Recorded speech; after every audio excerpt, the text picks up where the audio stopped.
Howdy, all of you delicious people. I'm here today to talk about Mary Shelley's Frankenstein. So, I feel like I can go on and take a quote from Smallville. Where there is death, there is always death. Even if you go on and you try to cure it. So, I kind of had to throw that last bit of stuff out there. So, we go on to have Victor Frankenstein within this film trying to cure death to realize that it just makes matters worse, in my opinion. But so, a lot of people can go on and look at a movie like this and feel that you can probably get the cliff notes from the I Frankenstein film of what happens within this movie in its early stages of the I Frankenstein film. You could probably go in to the James McAvoy, Daniel Radcliffe, Victor Frankenstein movie and probably get a same similar film. And realized that that movie is to focus so much so on Victor Frankenstein that once we kind of get to the actual Frankenstein monsterish like character, that is to be just so late in the film, to be almost to the very end. So we are to go on and realize that there are so many different ways to tell this same story, and they probably have told every single one of them. And to throw into comparisons to even state that like Young Frankenstein could be very similar to this in some ways about how they kind of try to do a complete story within one film, even though it's done in a much more comedic like fashion, and done at a seemingly different time period. Or you would go on and throw out the Boris Karloff, it's alive, it's alive. Yeah, that movie, for a lot of people. But anyways, so the difference I think in this film compared to so many others is I feel like this is a very complete story of Victor Frankenstein. And I feel that yeah, like there is some kind of weird things about this story, because we would go on to realize that Victor Frankenstein is to seemingly fall in love with his adopted sister. But regardless, people will probably find that weird. And then also,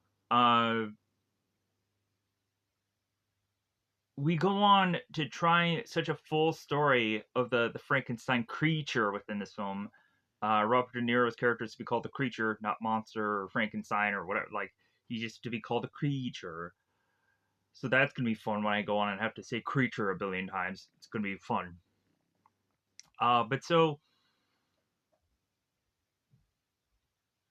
we also have to come on to realize that there is to be a captain within this film that is in desperation to want to go to the North Pole to tell Santa Claus what he wants for Christmas.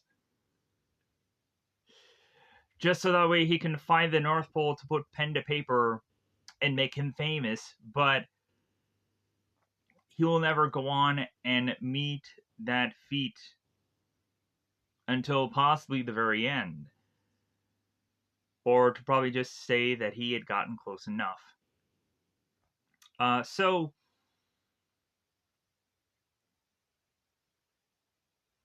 we go on into this movie to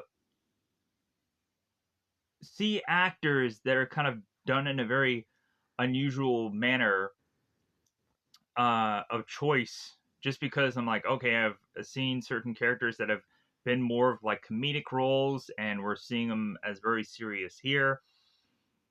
We're going on to see like Robert De Niro play Frankenstein. This is interesting.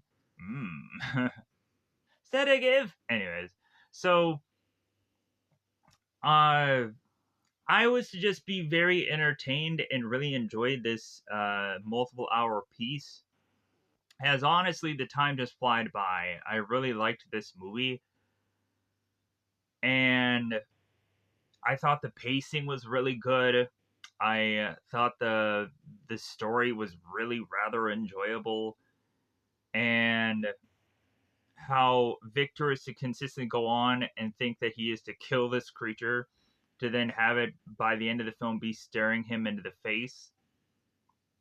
And Victor probably was hoping that this experiment would fail, for how he is to go on and treat this experiment as just raw materials, and to think that he can just slosh this brain into this character and hope to bring it back to life, but then just like, well, if it dies, um then I have no real loss here, because this was nothing to actually technically be to begin with besides just reanimating a corpse. So that is to quite possibly, yay or nay, have no soul. So we come into a story that eventually is to deal with also Frankenstein's revenge. And here is where we start to kick off the death count within this film, and create a way that is to basically give Victor Frankenstein a moment of realizing what a mistake he had gone on to make to ever create this creature, as well as it having him be costed everything, and I mean everything. His favorite book, his favorite journal, that is to go on and end up feeling just like Lord of the Rings in a lot of ways. When you go on, you have Lord of the Rings, and you have Bilbo that turns to Frodo. It's like, well, yeah, like, I've already kind of told this entire story, so Frodo, I'm going to give this to you, and you're going to finish the story. Kind of the same thing here, where we go on, we have Victor, who's handed this journal from his mother to just kind of finish Victor's story. And so we would also go on to have like a Sound of Music moment at one point, where our characters are going on and making their way through these hills to then go on and do this experimental lightning rod uh, on carpet thing. So there's some interesting fun to be had with this film, but also to realize how just disfiguring some of these characters are, and so on and so forth. So with this film, by the end of it all, it was just, I feel, great, or even maybe even better than that. So people can go on and state that it's not to have so easy a way to watch this movie, but I will go on and recommend an app called Zelifonic, Zelivonic. This movie also may be available on Moopzy, Moopzzi.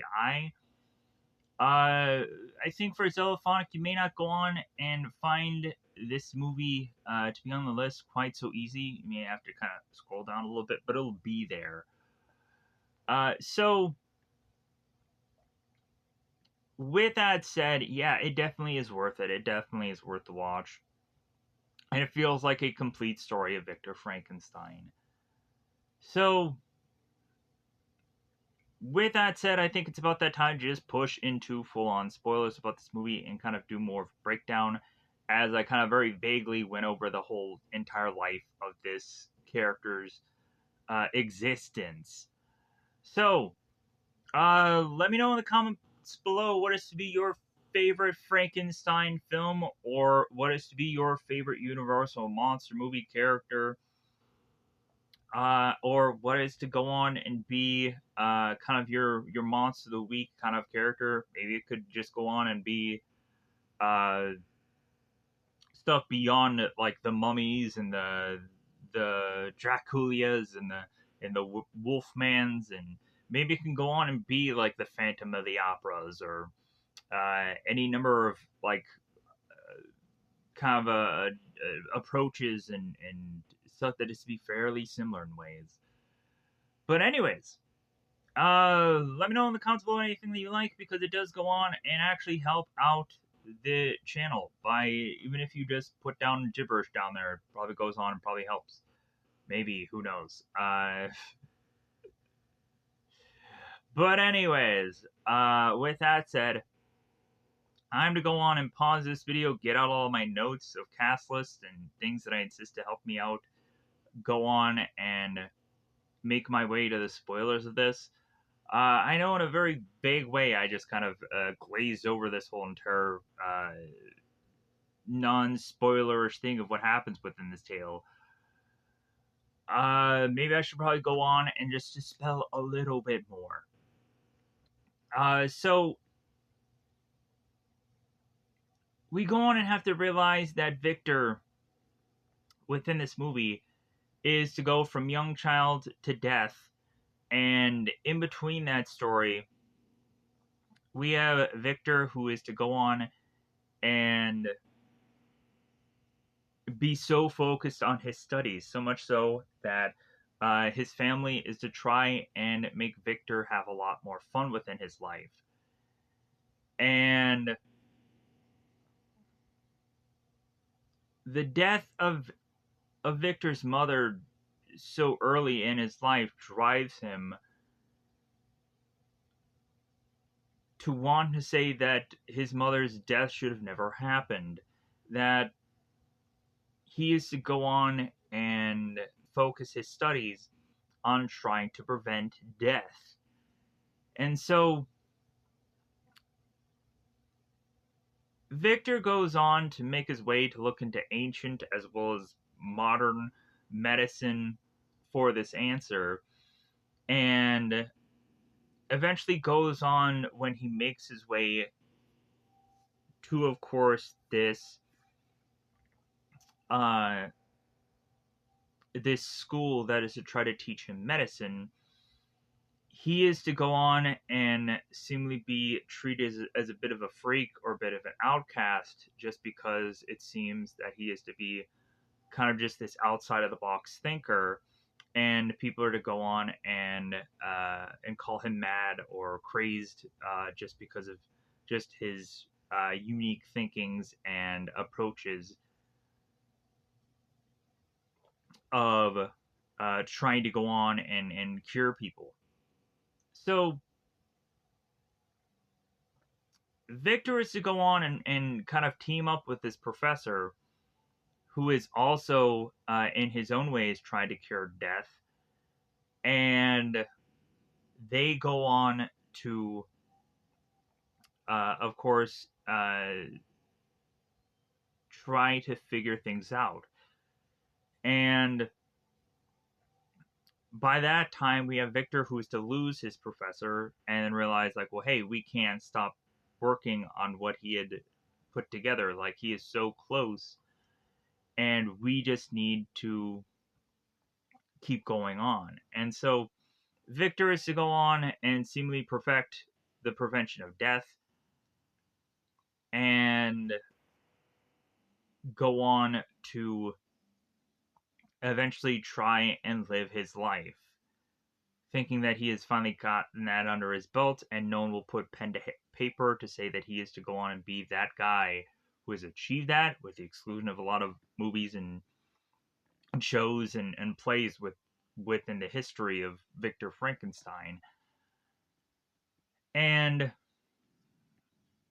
we then go on to have Victor finally try to tie the knot with his future wife. And by the time that happens, Frankenstein gets back into uh, the creature's life as the two of them meet face to face. And the creature is to go on and have an ultimatum with Victor about wanting someone to love or wanting to deal with endless rage against Victor for how the creature is to want his revenge, because the human race of good looking people is to go on and seemingly at any point be against Victor just because of whole misunderstandings, because cholera has arrived within this world, as well as also there is to go on and just have the look of Victor be different than the common woman or man. So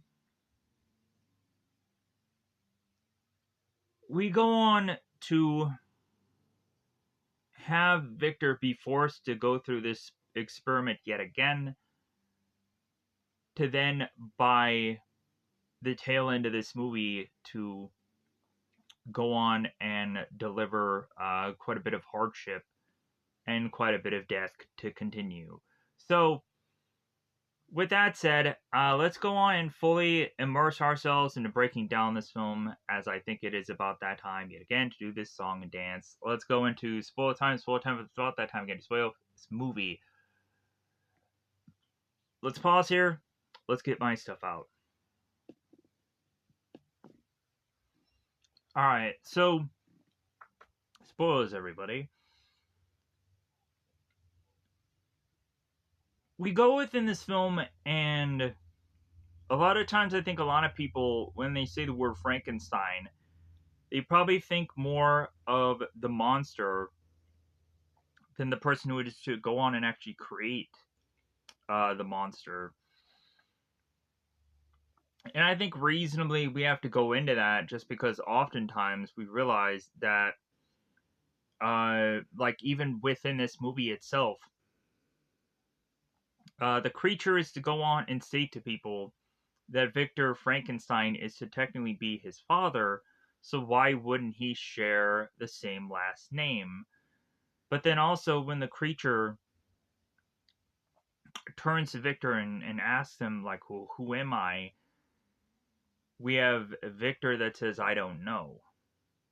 So, because he never really thought that through.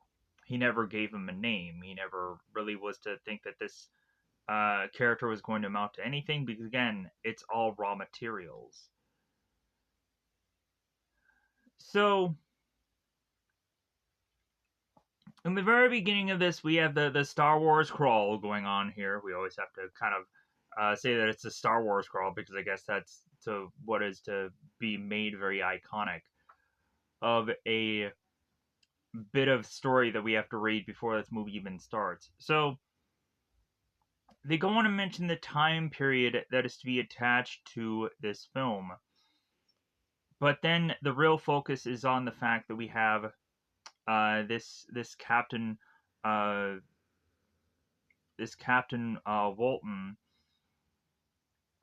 who is to go on and try to make his way to the North Pole. So we start off this movie within the Arctic seas in 1794. Very unusual way to start a Frankenstein movie, but also this story is going to quite bounce around in a number of ways here when we get to certain time periods and time passing. Like, we'll have 3 years later and different times of Victor's life when he is to be young, and so yeah, so it may be going on to be fairly confusing at certain points. So, but back with the Arctic Sea here. So we have this crew that is in desperation to try and keep themselves alive, as in need of trying to bring down their sails, or otherwise their sails will rip. So as these people are trying to make their way through the Arctic, they are to realize that at some point a iceberg is making its way ahead, reminding us of Titanic in a lot of ways. They're getting Titanic flashbacks. So the ship, it seems, is to go on and crash into an iceberg, and people are to be lost along this process. People are to fall out of the boat and drown, as the captain and first mate call out for Vernon, who dies, sadly enough. R.I.P. Vernon, R.I.P. So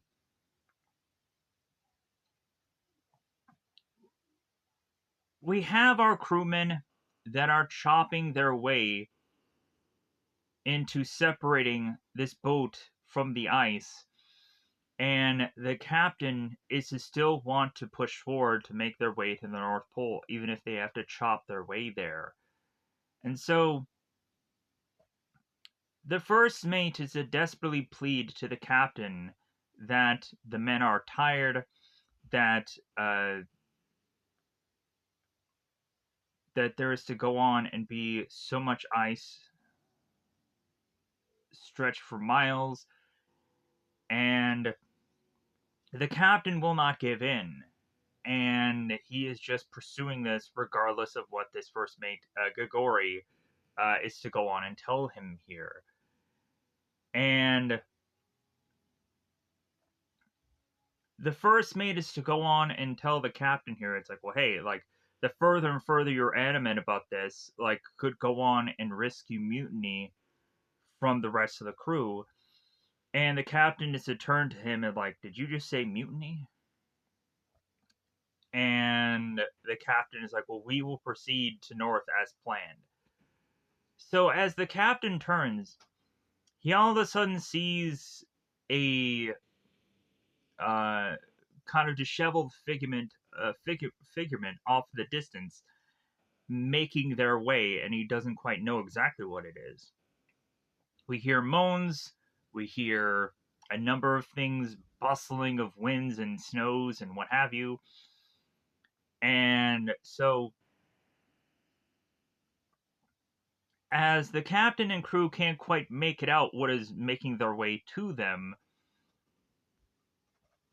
we finally come to find out what exactly this is. This thing that is making their way to them is. So, as this man who is to go on and unhood himself, he is to go on and be Victor Frankenstein. Immediately, Victor turns to the captain and is to go on and ask, like, who is the captain here? And Captain Walton is to answer. So Victor is to go on and ask, like, we have no time to talk. Like,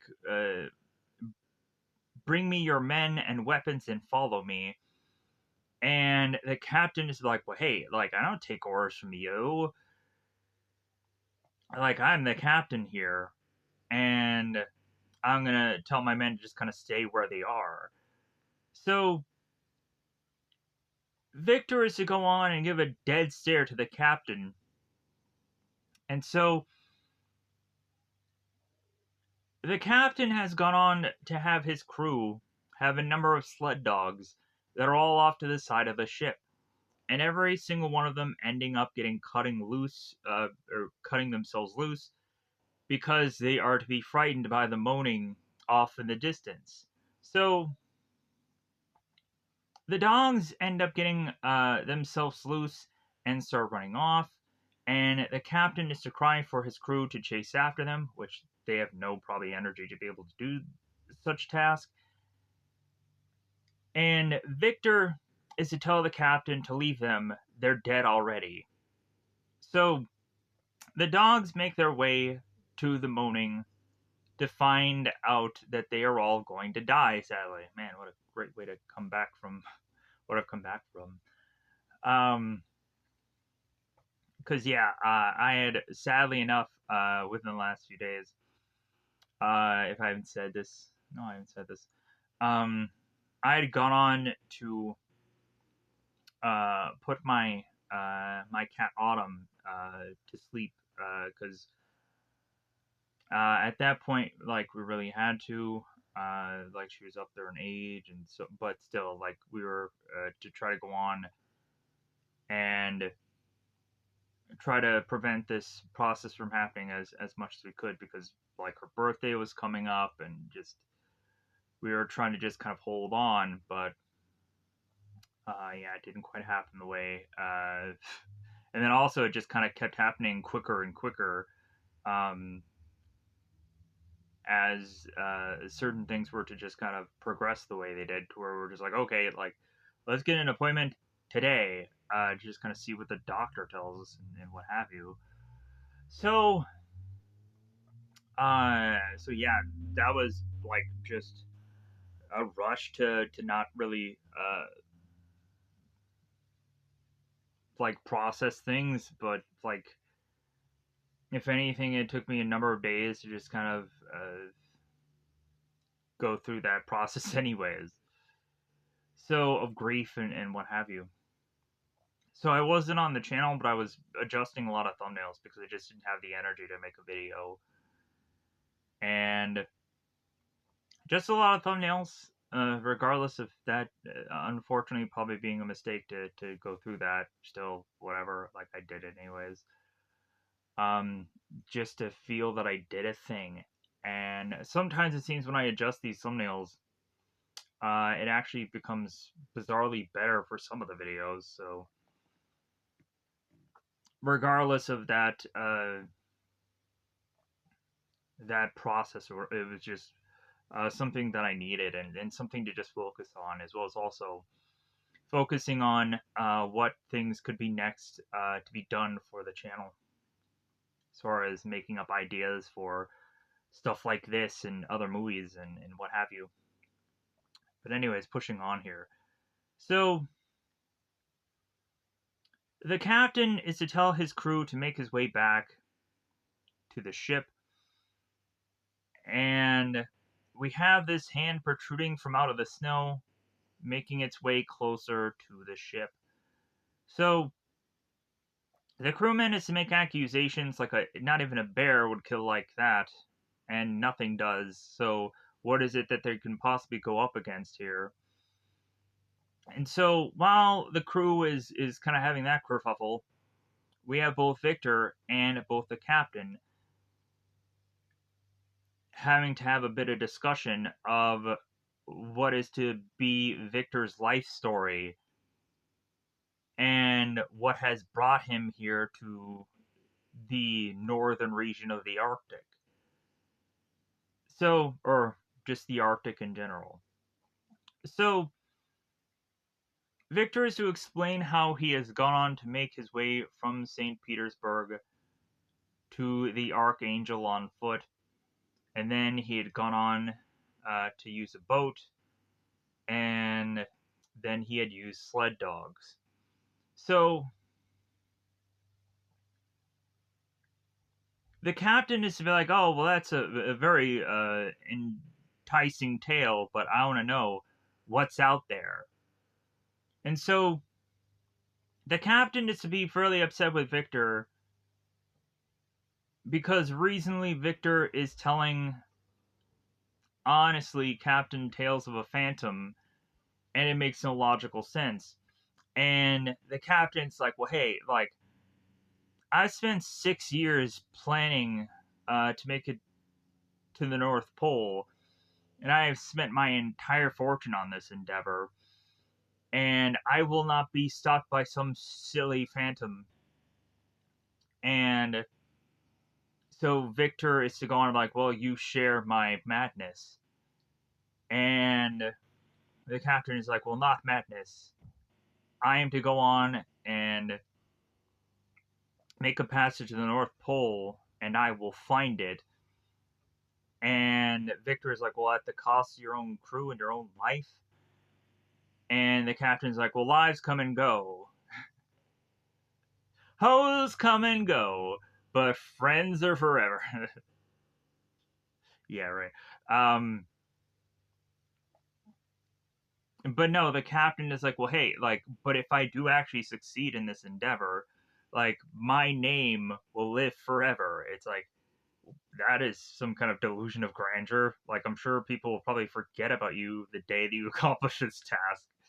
Like, yeah, you'll be pen to paper the guy who had made it to the North Pole, but, like, look at Christopher Columbus and how eventually they are to go on to technically celebrate him, but then also do movies and documentaries of such to also just kind of put his name under the dirt in a lot of ways.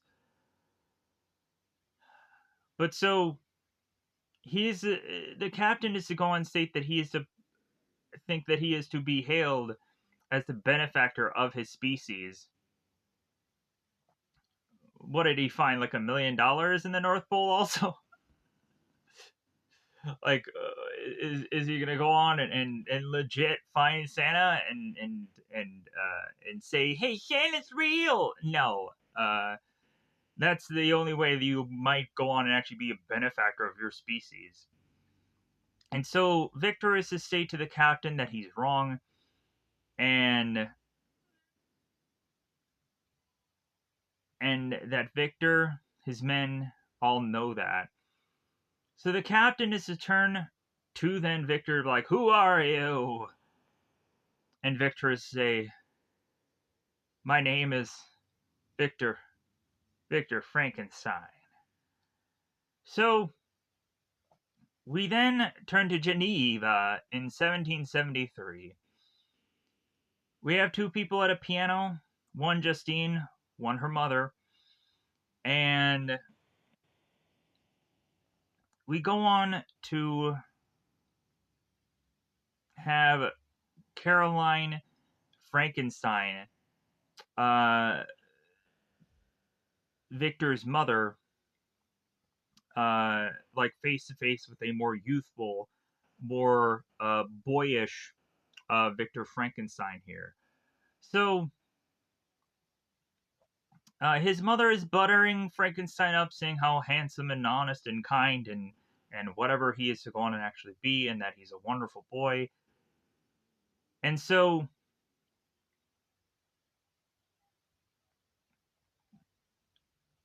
we have Victor's father that makes his way with seemingly another child. And Frankenstein's mother, Caroline, is to have Mrs. Moritz and her daughter leave, as to go on and break the news to Victor that the girl that Victor's father is bringing in is to go on and be his replacement, is to be his sister, and that the sister had gone on and become an orphan. So they're like, okay, we're gonna bring her in and like treat her as your own sister. You must look after her and be kind to her always. As both Victor and Elizabeth shake hands. So we then turn to time passing here, as we now have a much more older variation of Victor here, clean shaven. So Victor is to go on and put his candle by the end of a candle flame and have it be passing through. And so Victor is to go on and see a mother of his who is now seemingly very pregnant. And so we, of course, have Victor ending up asking his mother about the imminent arrival, having us go on to know that she's pregnant and not just to be anything else than that. As stupid as that sounds. So we would, of course, go on to have Caroline, who's looking at Victor just hard at work on studies, and she eventually goes on and tells him, it's like, you know what, you are so focused on your studies, like, you really should actually go on and have fun. And like with all of these ancient books that you surround yourself with, and if anything, there's going to be a possibility that you're going to be a better doctor than your father ever was. And but if anything, like, your life should be spent with having some kind of fun here. So Caroline is to grab Victor's book and run off with it, having then there be some kind of keep away going on here, as Victor is to make his way down to realize that there are people dancing, and So Victor is to go on and follow in those dances. So as the dancing is to come along here, we all of a sudden have Caroline that is to almost fall to the floor, realizing that her pregnancy is a coming, that her baby, her bun in the oven is a coming. So we then fast track to a shirtless Victor's father needing to give birth to a child that he realizes that he doesn't know how he's going to proceed, because it seems the baby is to be in a fairly awkward state within his wife. So he is to go on and realize that this may go on and cost him his wife if he tries to take the baby here. And so we have Caroline that turns to Victor's father and says, "Cut me, save the baby." So we have both Victor and Elizabeth waiting downstairs to just kind of see what is to go on and transpire here. And Elizabeth is to try to comfort Victor by stating that Victor's father is to be the best doctor in Geneva, so they assume that everything will be all right. Victor's father makes his way down to this hugely large staircase to have him state that I did everything I could. Everything I could. And so Victor's father sits down at the stairwell and is to look at his bloodied hands. So Victor rushes to his mother to see what had transpired here, realizing that his mother is sadly dead. So Victor is to go on and cry out to the skies, "Please bring her back," as Elizabeth is to follow Victor in realizing what had happened. So now we have 3 years later that has passed. Oh, also, the baby is to have been born, and he is to be Willie or William or some kind of variation of that. So, and also, I got a good chuckle by them screaming the word Willie. It was goofy, it was funny, it was whatever, because they always have that childish chuckle of when people end up screaming Willie. It's hilarious. So, 3 years have passed now. Victor is to grow a full beard and is to make his way to Coraline Frankenstein's grave. So, Victor is to turn to his mother's grave like, "Oh, mother, you should never have died. No one need ever die. I will stop this. I will stop this. I promise." Sure you will, Victor. Sure you will. So, as time has seemingly passed within this journey, we have Elizabeth who is going on and talking to Frankenstein, and he is having this weird experiment where candle wax is going on to control a seemingly wooden, uh, like horse of some kind that is to be attached to a number of strings. Well, it's a horse. It's a dog, I guess. It looks like a horse, though, in my mind. A very unusual horse, but a horse, but it's a dog. So Elizabeth is to be looking on at this experiment and be looking at Victor like, "Well, yeah, like this is all good and great that you're doing this experiment and all, but it's a very beautiful day outside. Maybe we should go on and get the benefit of it." And Victor's like, "Go away, I'm busy."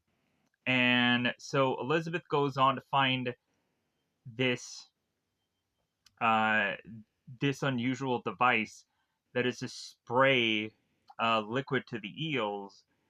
And Elizabeth has a good laugh about this, and then she starts to spray Victor down. And so the next thing that follows is the Sound of Music moment here, where we go on to have Elizabeth who has this kite and they're making a good use of their day as Victor is outside uh, uh, with William and with uh,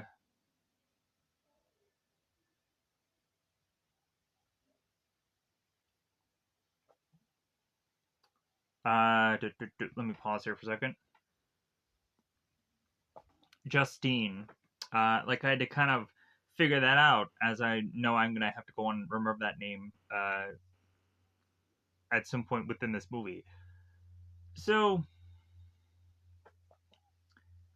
as we come to find out, a beautiful day is to not quite be as beautiful as they think, as there is to all of a sudden have this cloud make their way close to them, and they're to give caution to it and possibly think, oh no, like we should probably get out of here. And so Victor is to say that it's quite all right, that if anything, he actually kind of knew that this was going to go on, and that Elizabeth is to look at Frank, like Victor. It's like, oh, you planned for all this. You knew this was going to happen.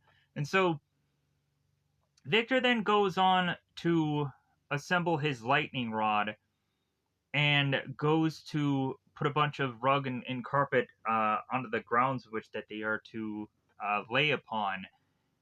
And as this cloud makes its way to this lightning rod, it strikes it, and as all of the people are to go on and sit on these carpets or rugs or whichever, as they stand up, they go on and realize how electrified their bodies are, and how eventually this is to have static electricity going through their bodies, to where both Elizabeth and Victor touch fingers and get shocked. So we transition here to have Victor and Elizabeth at seemingly this ball, banquet, party, whatever, what have you, because Victor is leaving for school. And so Victor's father is to go on and make a speech here and be given a book that was to go on and be Victor's mother. So Victor's father is to go on and say to Victor here that it is to just be so sad that Victor's mother is to not be here to share in the fact of how proud Victor's father is of Victor, and that Victor's father is going to go on and give Victor this book for him to finish the story of his life. So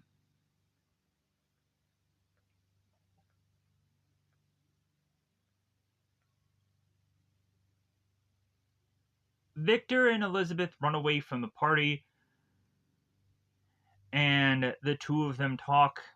And it seemingly is so difficult for them to fight the fact that they do really love one another genuinely. And they have stolen some kisses here and there, but it seems that they are to realize that there's a possibility that this is something more than just some sibling thing. That it seems that they are to go on and have Elizabeth say that she wants to go on and be lovers. So Victor is to go on and ask Elizabeth for marriage here, and Elizabeth is to say to Victor, it's like, well, hey, you're going off to school, like you're probably gonna forget all about me. So if anything, like while you're going off to school, like I'll stay here and make this house a home and warm it up for preparations for there being a family and kids. And by the time that your schooling is all but over, then the two of us can go on and get married and can spend the rest of our lives in this home together in love and what have you. So they seemingly are to go on and be planning their whole entire lives together here focusing on their wedding night. And so the two of them are to grasp hands, and then we again have some time pass at uh, at Ingolstadt. I believe that's what that's pronounced. You can correct me if I'm wrong. In 1793. So we have Victor making his way on horseback to speak with Frau Blücher. Frau Blücher. So yeah, so for those of you that are going on to have watched the movie Young Frankenstein, we go on to have Frau Blücher. That every time they pronounce that name, the horses go wild with rage. But it is kind of just interesting how that character is to exist seemingly in this film. So I thought that was actually interesting. So Victor goes on and talks with Frau here and is renting out this place for him to go on and make experiments. As Victor is to go on and explain to Frau how more than likely she will be bothered by a number of people kind of dropping things off because Victor is to go on and need them for his experiments. So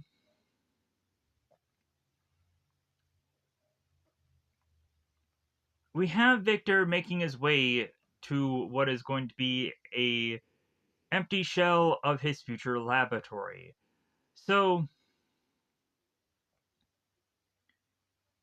we have Victor making his way to his school, and we have a Professor Kremp, um,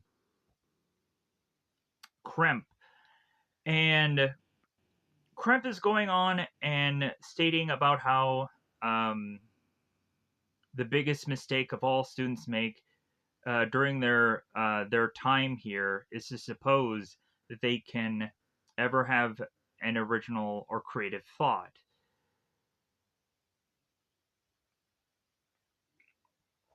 But gentlemen, you have not come here in order to think of yourselves. That you are here to learn how to think for your patients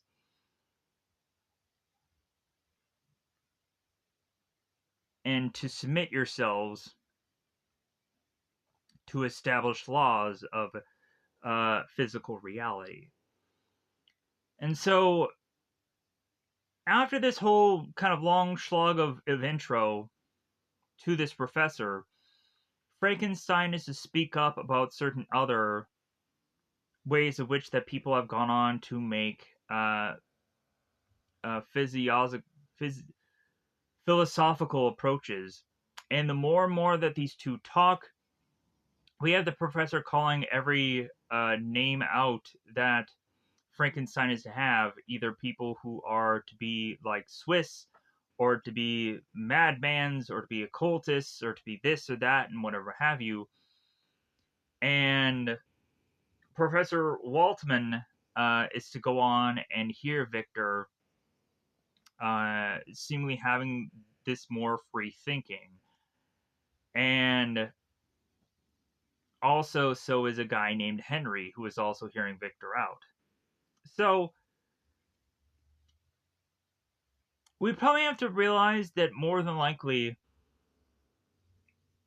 Henry is to probably latch on to Victor here just because he feels that Victor is probably smarter than the rest of these people, as well as also, like, Henry probably sees Victor as more rebellious than anybody else. So, like, probably Henry is latching on to Victor just because of uh, the life that he may think that he could go on and lead with Victor at his side.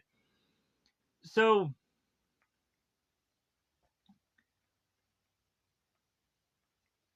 speaking of which, we go on to have Henry, as Victor is to run off from school,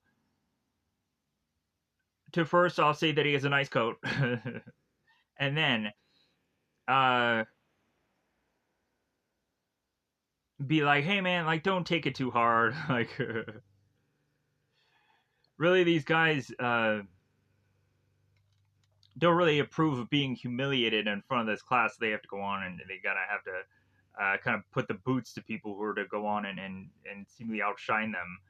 So we have Henry going on and stating that he is in desperation to eventually go on and become a doctor within this bit of dialogue here, to hope that he can cure the sick and then also find their daughters and wives, and also uh, cure their ills of some night thrumpings and what have you, as I'm paraphrasing here hugely. So, as all of a sudden we would have both Henry and Victor talking here, a muscle of a man smashes into Victor and passes through. And Henry is to mention that this guy is Schiller. We would assume that Schiller would have had something actually going on in this film, but he's quickly forgotten about, in all honesty. And it's kind of funny here. So they have to go on and take their time to mention this character, to not actually bring him up in any part of the later on of the movie. So I'm like, why waste the time of mentioning this character? It makes no sense to me. Unless there is some kind of part of this story that was left out, I'm not quite sure. And they didn't think about it until this point in time. So Victor is to state that Victor is here just clearly for research. And so as they go on and continue to pass and have a bit of dialogue between the two of them, here is where they go on and notice Professor Waldman. And Henry has to go on and explain to Victor who this is. So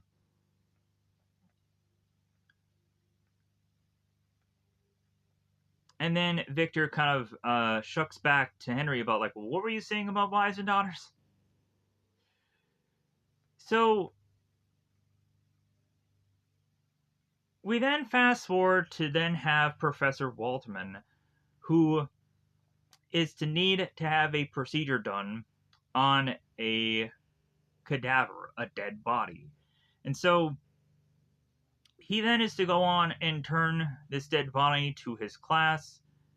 And of course, one of these students is to be Victor alongside him to go on and carve up this person's skull. So Waldman is to look at Victor and realize that he is to carve up this head real good, as Henry is to go on and pass out here. So we then fast travel here to Elizabeth, who is going on to read a letter that Victor had gone on to send. Going on and talking about how he's met Professor Walterman, and stating that he's learning a great deal, and that this professor is very remarkable, and it seems that Victor is really taking a liking to this professor, so much so that is to go on and be so much of his focus that he'll completely forget about his life of Elizabeth and family and what have you, and eventually stop writing notes, because eventually he is to go on and realize that he is to just be so engrossed about trying to go on and cure death that nothing else matters, and oh my god. Anyways, so but then also, Elizabeth is to read a secret passage with this letter to go on and have Victor talk about how he misses Elizabeth, certain body parts of her, and what have you. And and then William is like, "Hey, Elizabeth, like, what are you still reading for?" And so Elizabeth is just try to throw the letter away, and she's like, "Oh no!" Like, he just kind of mentioned something a little bit more, and this and that, and whatever have you. So, so back with Victor here. Victor is having a kind of bout to bout with ethics with a professor. going on to have this professor go on and state that once and for all, Frankenstein, life is life and death is death. And so Victor is to state, it's like, well, like, but those things are absolutes, and that is to have rubbish to think that that is to be the way things are. And that at this point, Frankenstein has gone on to repeatedly challenge the staff with these notions. And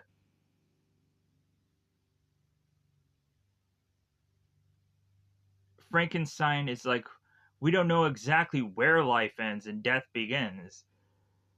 And Frankenstein mentions how hair and fingernails are to continue to grow even after death. And the brain eventually will go on and die.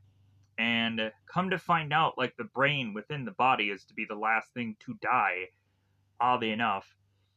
When it kind of comes down to it, because I learned that through a Steve Martin movie of all things, about the man with two heads or whatever.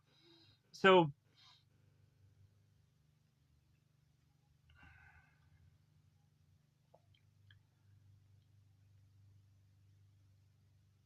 we have this professor lastly going on and telling Victor here that what Victor is trying to go on and to try to have philosophies and things about is really just immoral or really illegal. And so that thrusts Victor, of course, into being upset and is to have people think him mad. And Henry's like, "Oh no, you're not mad. It's fine." So here's where Professor Waldman grabs Victor in the streets of this place, and Waldman wants Victor to explain himself. And Victor is like, "Well, hey, I've learned all about the new science, and this and that, and like, and a combination of modern disciplines and ancient knowledge." And he wants to go on and protect and create, and that they can change things and make things better, and that they are on the verge of undreamed discoveries, and we are at, to be very courageous of asking the right questions. And Victor is begging Professor Waldman to help him. So Waldman brings Victor in to his place in the laboratory. So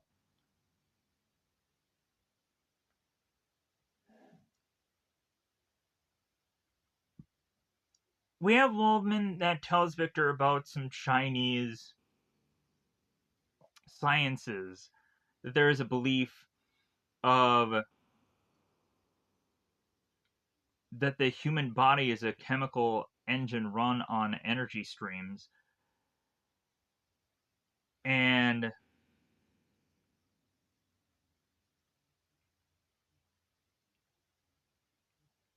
that they're to go on and be needles that could be poked into the body to try and help people out. It's kind of like acupuncture, but if anything, a slightly different kind of acupuncture. So, but if anything, to inject these things in various key points to manipulate these electrical streams. So, that electricity is the key here. So, Waldman is to unveil a gorilla arm to both Henry and to both Victor. And so, at a point where they're going on and seeing this electrical process in motion, we start to eventually see this hand start to move. And so Henry is to take it upon himself to just be like, well, hey, like if this hand is to be here, how would I go on and just kind of shake it and just kind of welcome this arm into the world? So Henry shakes his hand to realize that he is to make a gross or a grave mistake here, and the hand is to go on and squeeze Henry and to start to crush Henry's hand here. So they're to go on and want to figure out how to stop this process so Henry can get his hand back. And so Victor is to turn to Professor Waldman and be like, well, hey, let me help you. And Waldman is to tell Victor, it's like, well, hey, like, I'm willing to proceed here, but tell no one of this. And Henry's like, well, no one would believe us anyways. So we have Elizabeth going on to be writing a letter to Dear Victor, stating that nothing much has really changed where she is, and that Mrs. Moritz continues to love and torment Justine in equal measures, and no wonder why this girl eventually runs away within this film. So, but as Elizabeth continues to write this letter, it seems that Elizabeth is to be, by the end of this note, saying, please write soon, Victor. So, Victor is to go on to be focusing on his experiments with Baldwin and Henry and trying to find the whole answer. And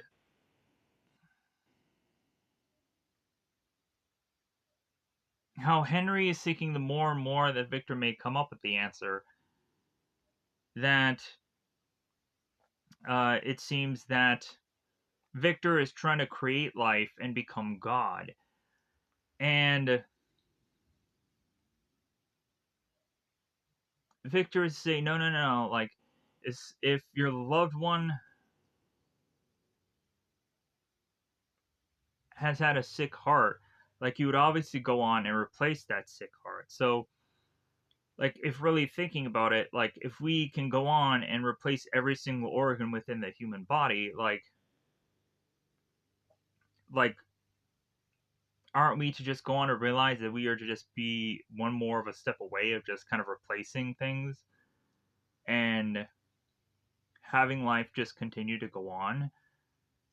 So,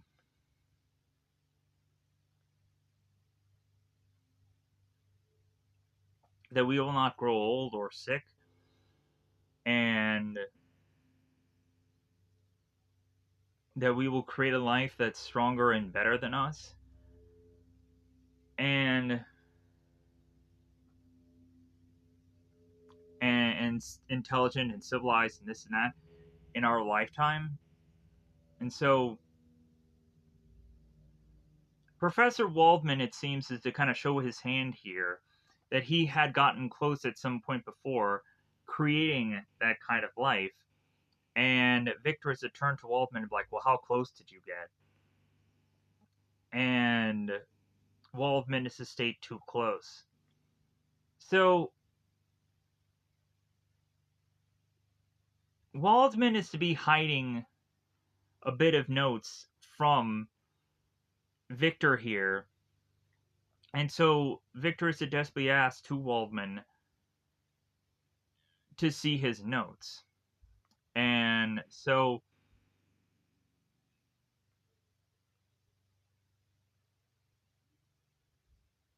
Waldman is to state that his studies had led him to be forced into looking at the preservation of life and abandon his prior research for many years now. And that anything that he had gone on to try to do was just an abomination. So now we have a whole entire room where there's a lot of people that are to go on and need a vaccine because there is to be such things as smallpox and so on and so forth kind of going on. And eventually this will lead to cholera also. So we go on to have a man making his way through the brush of people that is to be having crutches, and this guy is to go on and be Robert De Niro's character here, or Robert De Niro here. So we have said man on crutches who makes his way to, of course, Waldman, and has suspicions that the doctor is giving them uh, pox, and Waldman is to tell this man that no, we're giving him a vaccine, we're giving him an anti-pox vaccine. And the only thing that these people heard was like, yeah, they're giving us pox. And so this then leads to the more and more argument as Waldman is saying that this is to be the law, that this guy is to get this vaccine. And the further and further that they have this argument, the further and further that Waldman is to be with this man. He has to be grabbed and have to be subdued to have this vaccine to be put in him because it's a law. We have this man break free and stab into Waldman, and Waldman we then see next is to soon be killed, as Victor is to try and bring Waldman back to life within this uh, hospital table, and he dies. So we have Victor who's realized that this should not have happened, and Henry is to state to Victor that let him go. So we then go on and have Robert De Niro's character, who is to go on and like I guess his name is Sharp Figured Man. Sure. Uh, I'll call him Sharp for short. So Sharp, it seems, is to be held accountable through the crowds of people to be hung, and we have Sharp who turns to these people and states that they deserve to die, that God will punish you, and so on and so forth, as they throw a bag over his head and put on the noose and kill him. So Victor makes his way into Waldman's place to realize how close Waldman actually was. That all he is to go on and need is the power. So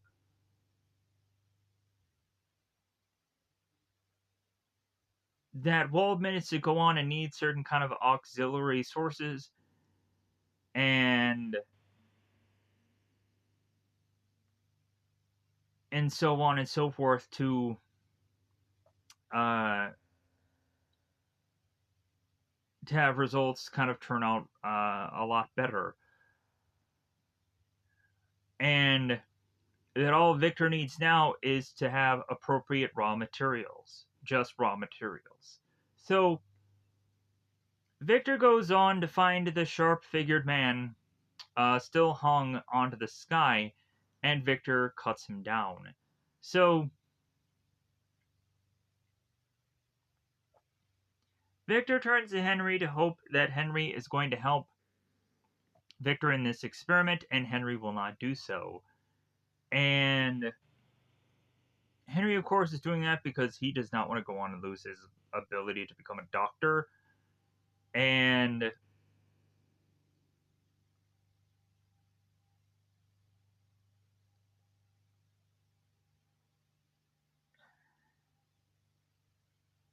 Henry is to say to Victor, it's like, well, even if it was possible to bring somebody back, like, it's not even right to. And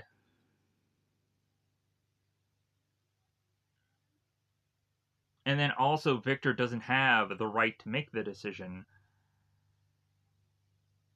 And that if anything, like if they do go on and bring back the dead, how there could possibly be a terrible price to pay for that. As we go on and we have in like the Doctor Strange movie, or Mordo turns to Doctor Strange is like, well, like with all that you've gone on and done, like you have to realize that there's always going to be a price that is paid due, and there's always going to have to be a an equalization that is going to happen that is going to even out the good that Victor thinks he's doing with there being bad. So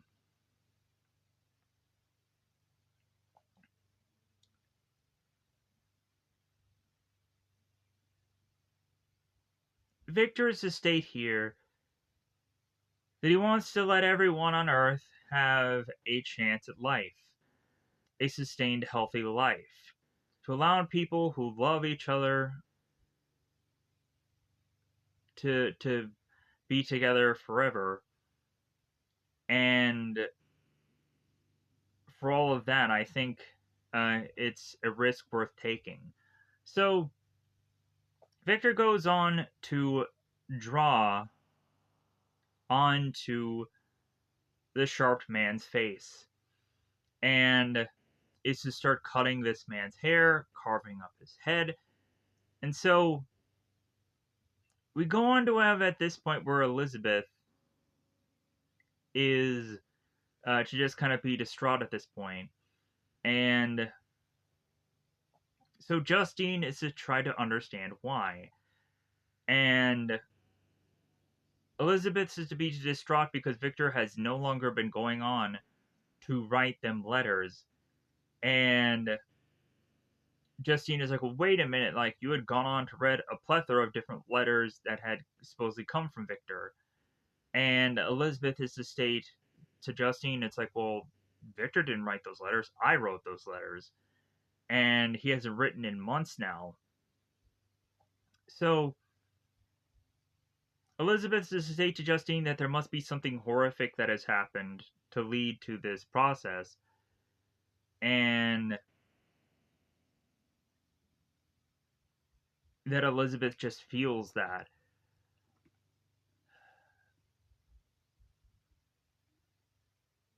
So Justine is telling Elizabeth that it's time for her to go on, and it's time for her to proceed to find Victor, and that she must go to him. So now we go on to have Victor making his way into finding Professor Waldman's body, and to carve out his brain, and to put it on ice and start to look for body parts for Victor to carve up here through all of these dead corpses, to then try and come up with direct power sources, and to try to figure out a way to use eels to figure out how to make electricity. So we have Victor figuring out, as a woman is to be giving birth, that there is parts of this woman's body who is to also help with the resurrection of a person, and that uh, em, any bodic fluid is to go on and be the biogenetic element. So basically, when creating life, it seems that you're to go on and kind of have to recreate a womb in a sense, which is kind of rather interesting. So Victor goes on and is to try to make an experiment with a frog, and the frog is to be seemingly brought back to life. And Victor goes on and kind of leaves it off to the wayside to then have this this frog break the glass jar that it's in, because we don't realize that bringing a thing like this back to life is to make it grow back stronger and different and what have you. So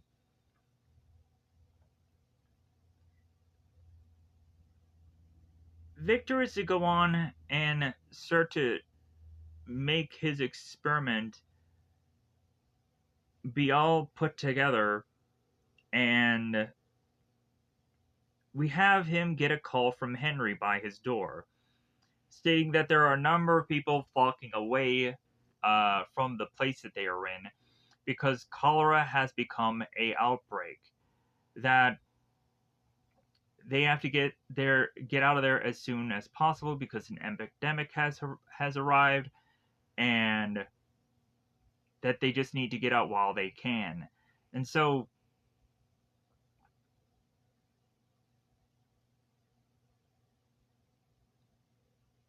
Victor is to be adamant about staying around. And so Victor is telling Henry, goodbye, Henry. Like, I'm staying. And Henry is to tell Victor, it's like, well, hey, like, Professor Crimp knows that you're here, and if anything, he'll tell the authorities. So, also as well, we finally have Elizabeth that is to make her way to Victor here. So Elizabeth is to come to the door and ask if Victor can hear her. And we again have Victor who's to cry out to go away. And Elizabeth's like, oh, please, Victor. So Elizabeth makes his way to talk to Victor here, and Victor is to try to hide his experiment from Elizabeth to go on and try and, as much as possible, not reveal what he's doing because people probably won't accept it. So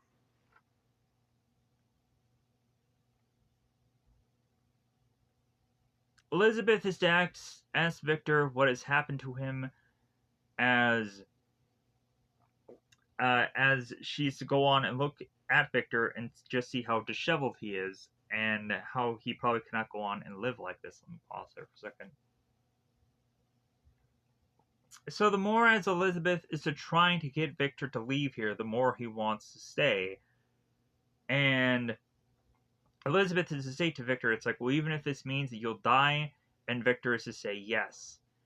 And Elizabeth is just to go on to Victor and say, like, well, hey, well, then let me help you. And Victor is to tell Elizabeth, no, it's impossible. And Elizabeth is to turn to Victor, it's like, well, hey, we made a promise.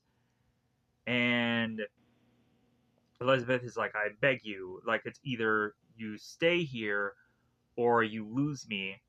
And what do you think that Victor ends up choosing? He ends up staying there. So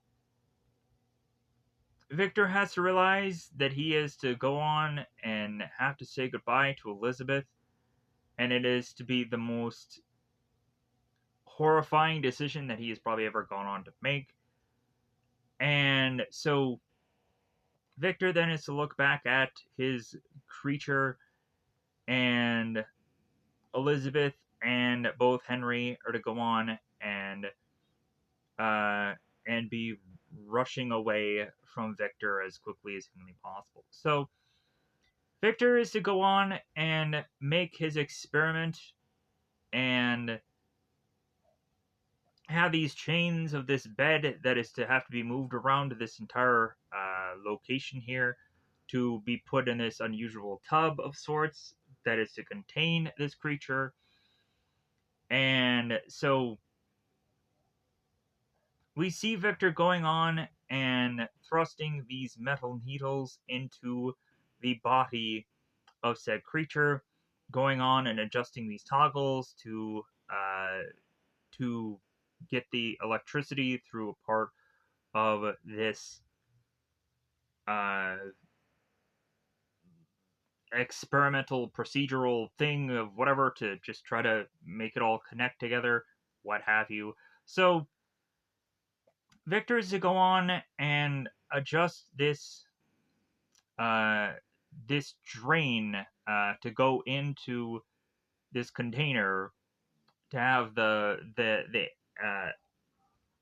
anabolic fluid or whatever. And so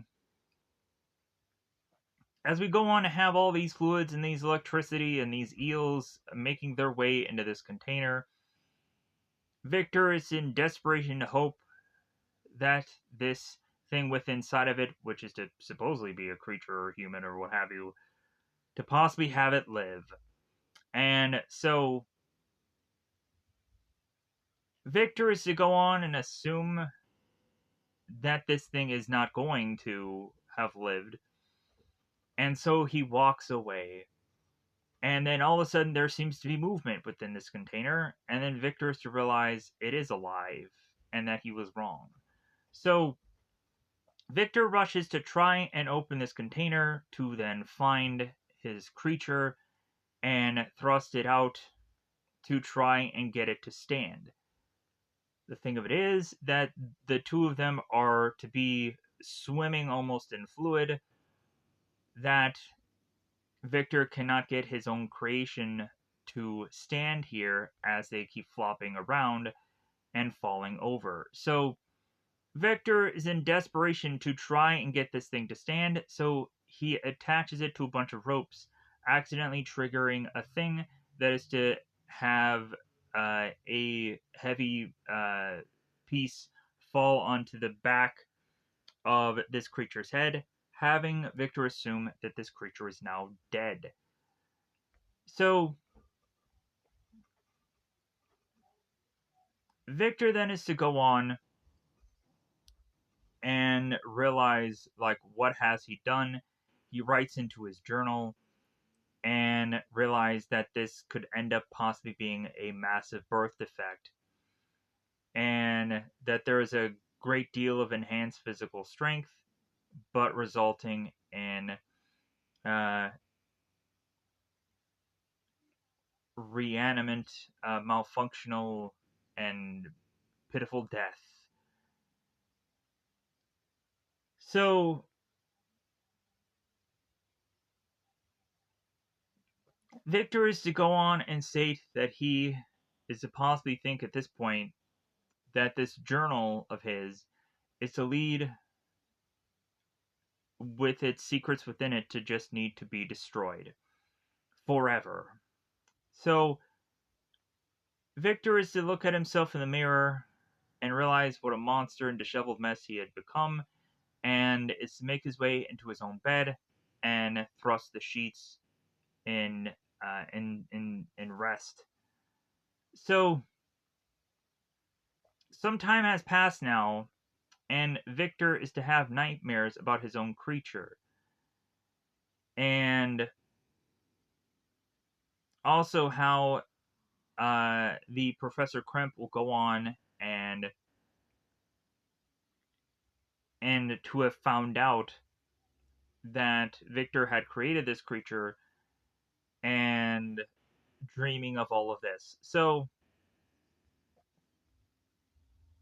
we have Victor that is to awaken and is to thrust the axe within looking for this creature. And yes, we would come to find out that this creature ends up becoming a very alive and is to start to make his way through town. We all of a sudden have people that are starting to notice said creature and realizing that there's a possibility that with the way that this creature looks, that this creature could be going on and spreading cholera. So immediately people start lashing out to him and start running after him, having him fall onto certain shelving units and having him need in desperation places to run. So the creature goes on to thrust a wagon and goes on to grab people and start just chucking them. It's pretty awesome. He goes on and chucks some people onto the ground. He chucks some people into a pole. It's pretty interesting looking. So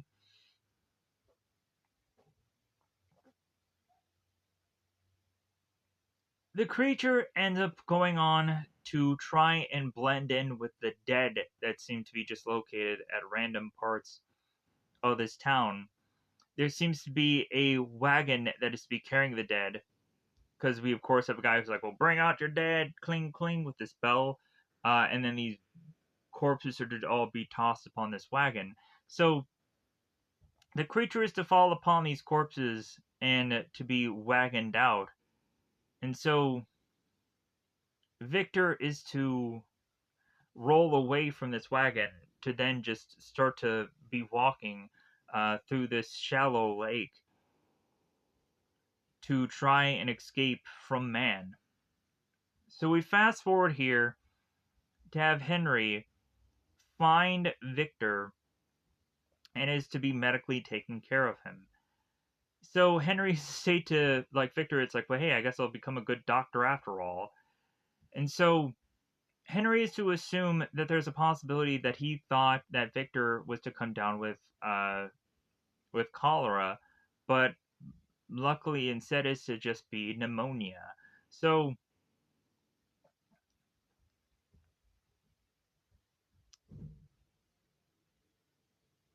Henry is to go on and state that there might be hope for him after all passing anatomy, and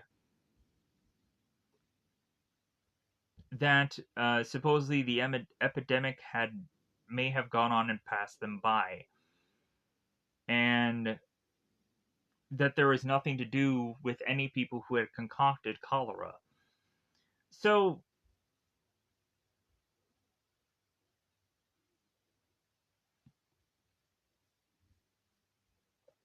so Victor is to go on and say, thank God that some of them are to go on and die. And Henry is to ask to Victor, it's like, well, like, what do you mean by that? And Victor may go on and actually praise, oddly, that death because of what could go on and come out of this, which could honestly be the creature kind of running amok on the world and the town and what have you. So they may Victor is to go on and possibly think that maybe they had been had these people saved from that. So Henry is to go on and leave Victor to state that his shift has ended. And so Victor is to start to make his way to realize that there are sounds coming from a piano, and those sounds are to be attached from Elizabeth making them. So Victor is to realize that Elizabeth has gone on to stay around for Victor here, and Victor is to apologize, and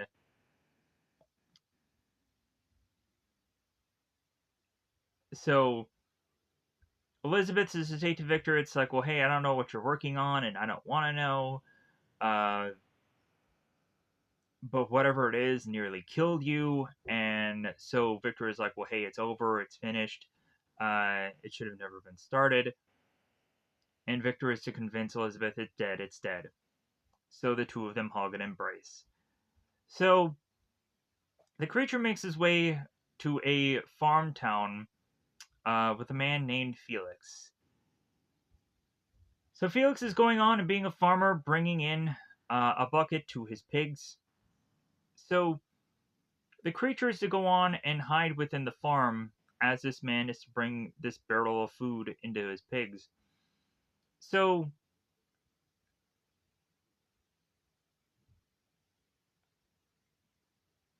the creature goes on to try and find some bit of pig food and starts to eat it. Because it's been a while since he's gone on to digest anything. So Felix's family goes on and has a bit of conversation here, and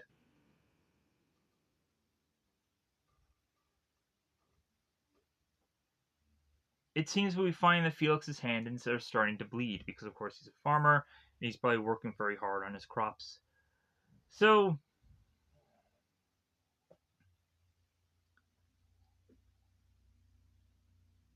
we have the creature that goes on to find Victor's journal, and he starts to open it, but of course he can't read it. So he just kind of sets it to the side and goes on to just rest. So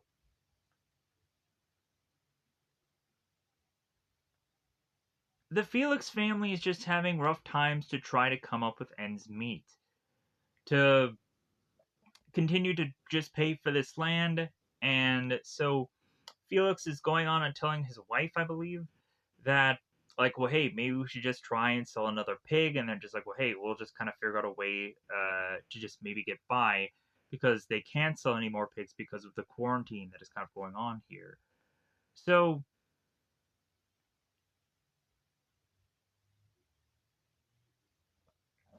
that, if anything, Felix's wife has turned to him and it's like, well, hey, whatever we're going to do this together.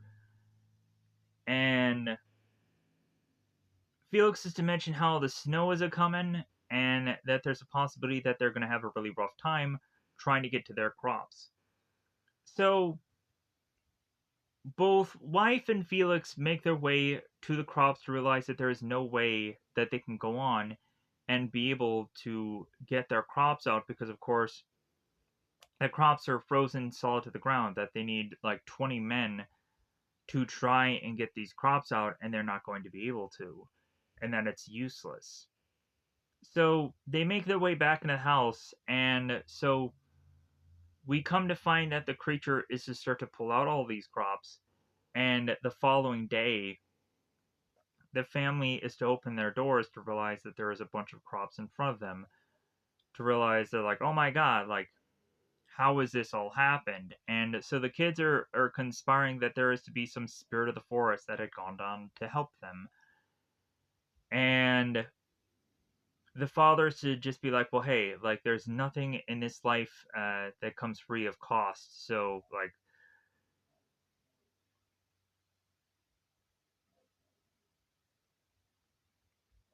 but if anything, so it's all to just state that, like, people should not go on and fill their thoughts with nonsense. So we have the grandfather here, who we find is blind, who is going on to play this flute. And the creature is to go on to make his way to seeing the grandfather, and he ends up making a noise. The grandfather's like, well, who's there? And is to call out for Felix or the children. So Felix's daughter is to go on and try to learn how to read. And the first word it seems is to be on here is to be the word friend. So the creature is to go on and overhear this, and is to start to learn how to read, and to possibly learn how to put words together. And so we have the creature who is walking by to state the words friend, family, father. So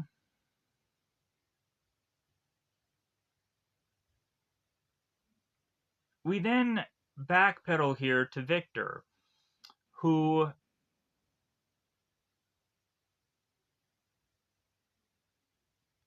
is to go on and be adjusting his certain bits of equipment,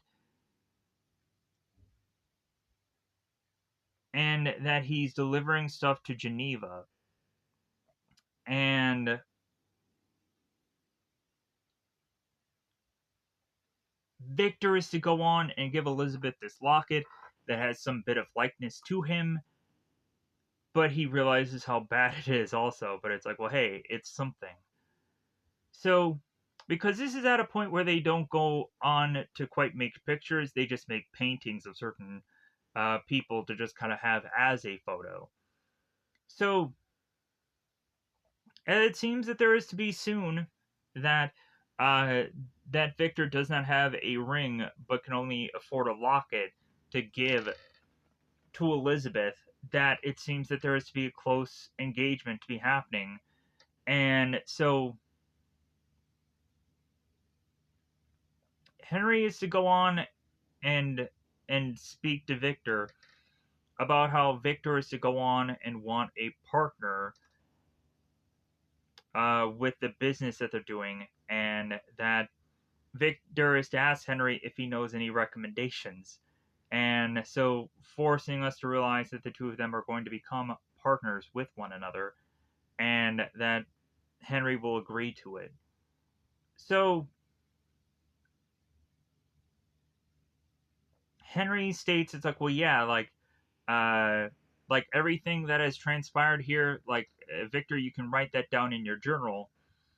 And then here is where Victor is to realize that his journal is gone and he has misplaced it and he doesn't quite remember exactly where he had left it. So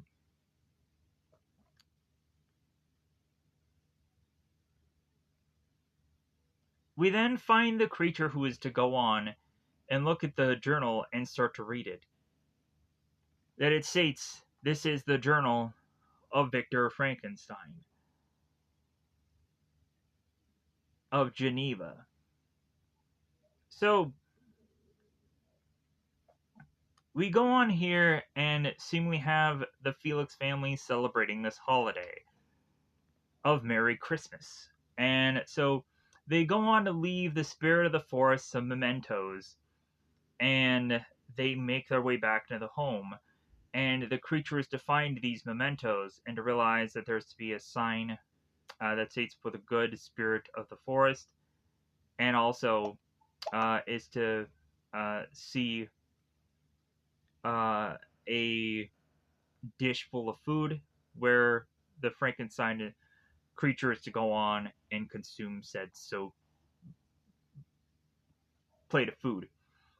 So we come to find that there is to be a man uh, that is to make his way to the Felix household because he wants his money from this family. So this man goes on to find Felix's daughter and grabs her and asks where her father is. So Maggie is to go on and be jostled here as the grandfather comes in to be overhearing the commotion. So the man who is looking for the rent is to be going on to say to this grandfather, it's like, well, hey, for any injury you were to go on and occur, like blame your son for not paying his rent on time. So as this man makes his way into this home, he is to be met by this creature who is to grab him and is to jostle him up to then have us assume that he is to go on and be killed or have broken his neck. So the rest of the family is to overhear this commotion as Maggie is to run to them and tell them what has gone on. So the blind father and the creature are to finally meet, and so the grandfather is like, "Oh well, it's finally nice that you've come on and kind of made your presence known." And so the grandfather is to welcome the creature into sitting by the fire to get warm, and the two of them have a bit of dialogue with one another. So we have the grandfather eventually going on to touch the face of the creature as the creature is to mention how he is to distance himself from everyone, for how they're to go on and be so beautiful as he is to go on and be so ugly. So the blind man is to go on and touch this man's face and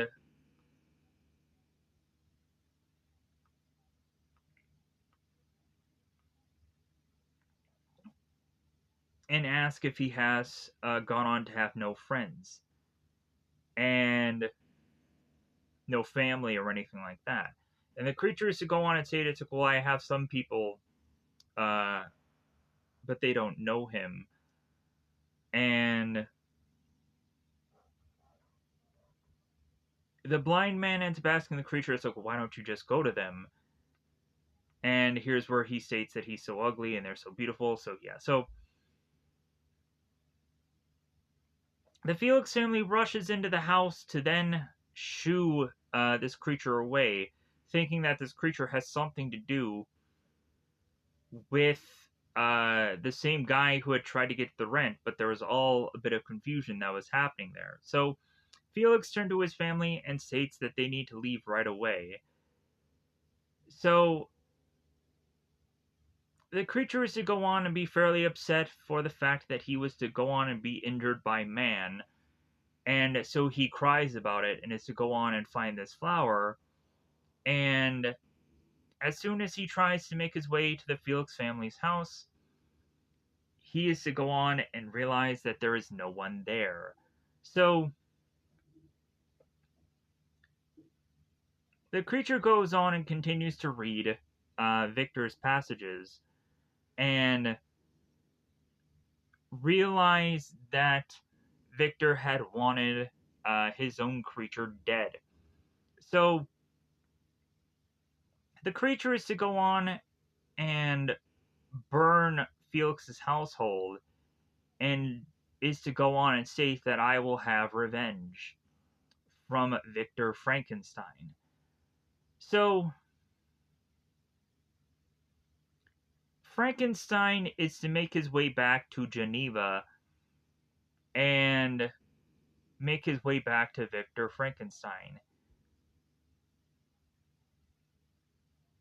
So both Victor and both Elizabeth make their way back to Victor's original household, which is to be his father's household. Willie is to go on and run to Elizabeth and state that we had gotten her letters, that Willie is so surprised that they're here, so on, so forth. Congratulations are to be had, and Justine is to be so happy for Elizabeth, and is to go on and have Elizabeth share the locket with family members and Justine and William. Or so William is to want to go on and take this locket and look at it, and he goes off into the woods to do so. So William's father is to go on and state to him, it's like, well, hey, don't dawdle, William. So Elizabeth is to go on and seemingly put on her wedding dress, and Justine and her mother are to consistently be bickering like old queens and what have you. So we have William making his way into the forest to bump into the creature.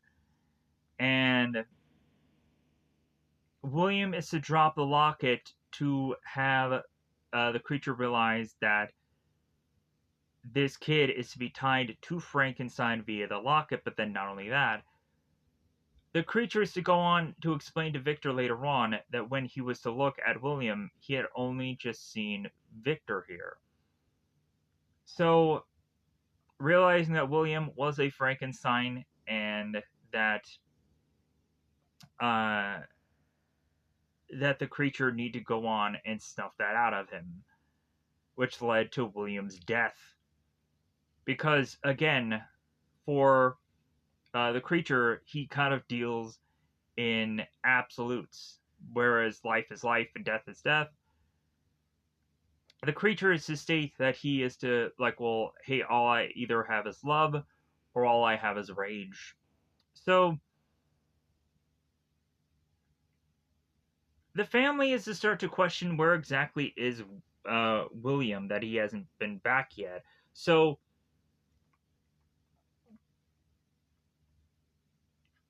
they assume that Willie has lost track of time, and so they start making their way out to the forest, start looking for him. And Justine is to also do the same and be shouting out for Willie that this isn't a game. So Christine has been looking out for William for so long that she is to grow ever so tired, and she makes her way into this barn to then fall asleep. So Victor is to make his way home off of horseback to then meet with his father to ask what is wrong. And so Justine is within this barn, and the creature is to drop the locket on Justine's body and then leaves. So Victor and the family are to try to check Eastridge, but they are to go on and quite not find anything. So finally, long last, Elizabeth is to come back with William's body to find him dead. The whole family grasps this body together, this corpse body, and William's father is to be distraught. He is to be just so, like, in utter anguish from the loss of his now son. So, so much so that uh, that William's father has been driven to madness, and now we have Miss Mortis, who's to go on and mention that Justine is now missing, and that the last that they had spoken, Justine and her, was the mother going on and being so cruel to her, and that she hopes that this woman is to go on and be okay. So we all of a sudden have a man coming to Victor's door, going on to find Justine within this barn, and she had gone on to have this locket that had been connected to William last being seen with the locket. So there's an assumption that Justine had gone on to kill William, and that Justine will go on and face this murder charge. But really, it's just a just really a misunderstanding here. But so the next thing we see is both Victoria and Elizabeth with this gentleman who had come to their door make their way to come to find that Justine is to be grabbed by this lynch mob to then have her killed as soon as possible without really hearing her out, or to consistently have Justine here try and go on to try and explain to Victor that all she had tried to want to do is to bring William back to Victor, and that he must William had must have to have been there for Victor's wedding, and that William is to go on and be so tiny and so on and so forth. So everybody grabs Justine, puts a noose on her, and kills her without question. So both Victor and Elizabeth are to be in awe by the loss of Justine here, as Justine's mother is to try and grab the body and try to hoist her up, realizing that she had lost a daughter here. So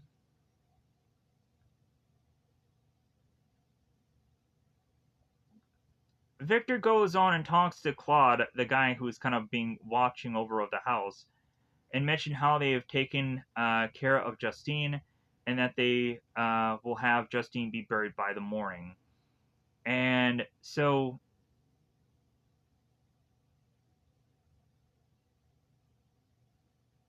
as Victor turns, he is to be met by his own creature, and the creature is to turn to Victor and is to state that he wants to meet him in the Sea of Ice, and he will meet Victor there, and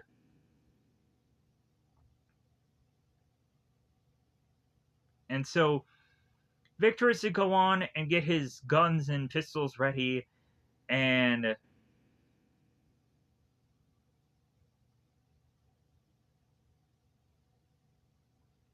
is to state to Elizabeth that he will go on and tell her everything after he goes on and destroys the man he is going to meet. So they want to go on and they want to state that, well, hey, maybe we should get the police involved. And Victor's like, no, no, no, no. Like, we won't get the police involved. This is no matter for the police.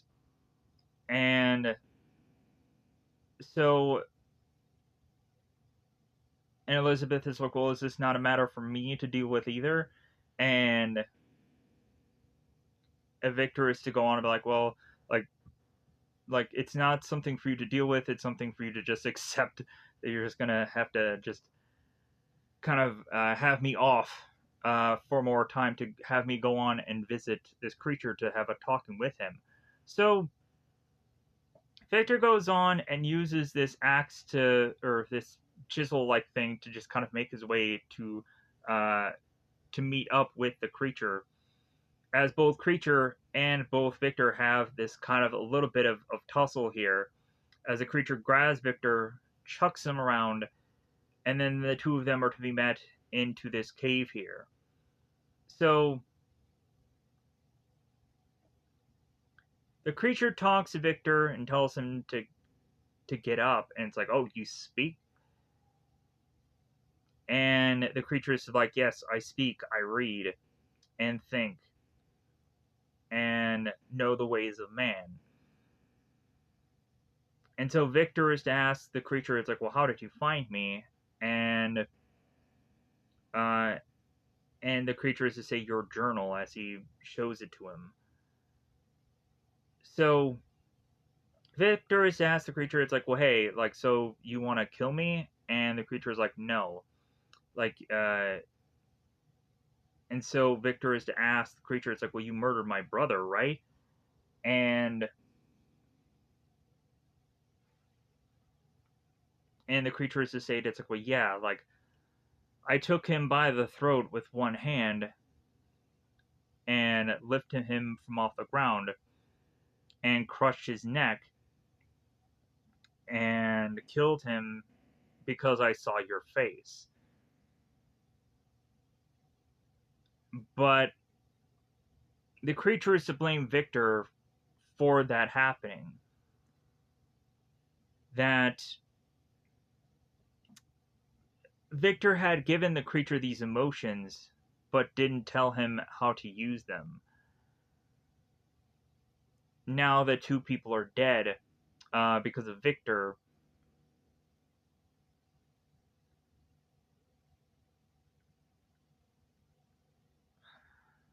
so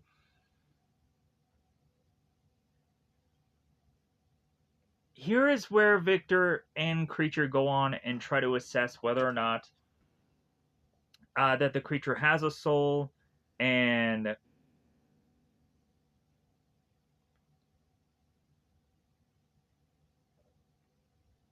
so on and so forth.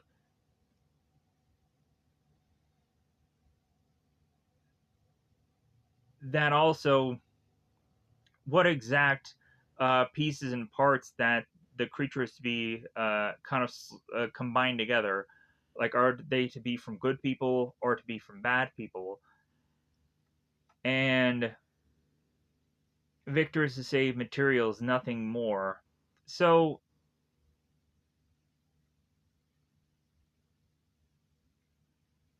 the creature is to turn to this flute and say that bizarrely he's to know how to play it because there seems to be some memories that are to be of bits of knowledge that he is to start to go on and to have retained here.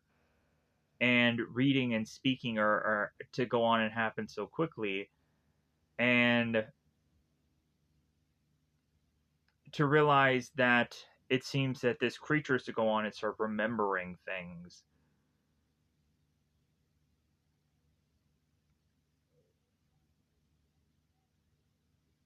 So the creature is to go on and say to Frankenstein here that Frankenstein had given him life and then left him there to die.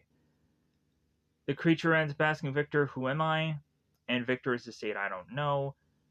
And so The creature is to ask Victor if he thinks that he is evil, and so Victor is to turn to the creature and ask, like, well, what can I do? So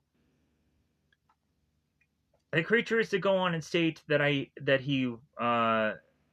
there is something that he wants. He wants a friend, a companion, a female, uh, someone like him, so that he will no longer have someone that doesn't hate him.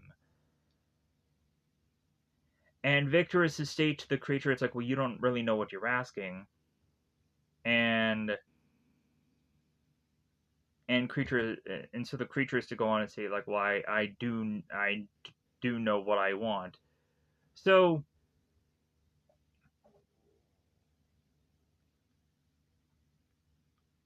oh. So here's where the creature goes on and states that he does have love within him, and if not to like use that bit of love, that rage will follow. So that as soon as the creature is to go on and get what he wants, he will disappear to the North Pole, where no one will go on and find him, for the creature to kind of live the rest of his life in that just disappearance, to leave Victor to the rest of what is to go on and be his life. And Victor is to realize that if he goes on and gives in to what the creature wants, that he will possibly right this wrong, and that Victor is willing to do this whole procedure. So Victor goes on to remake his way back to Elizabeth,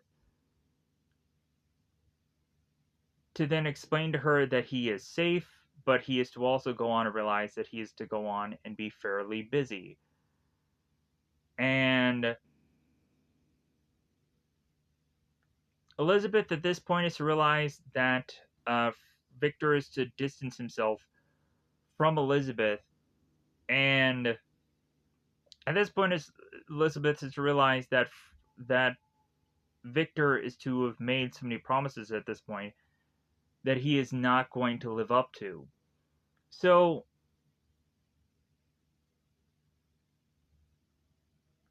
the further and further both Elizabeth and both Victor are to argue here,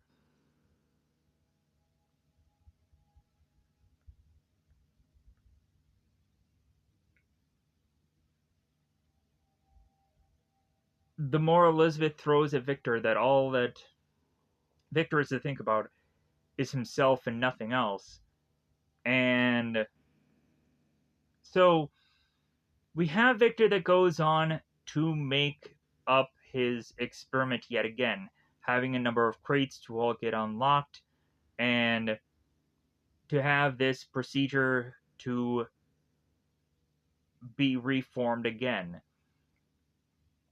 Elizabeth is to go on and take her wedding dress and is to cover it up with a sheet, as this experiment is to be recreated again. So we have the creature making its way to this graveyard to unbury a freshly corpsed woman. And as the creature is to reveal to Victor who exactly this is, we go on to, of course, have Victor looking at the creature to realize this is Justine. And the creature is to turn to Victor. It's like, well, it's raw materials and nothing else. So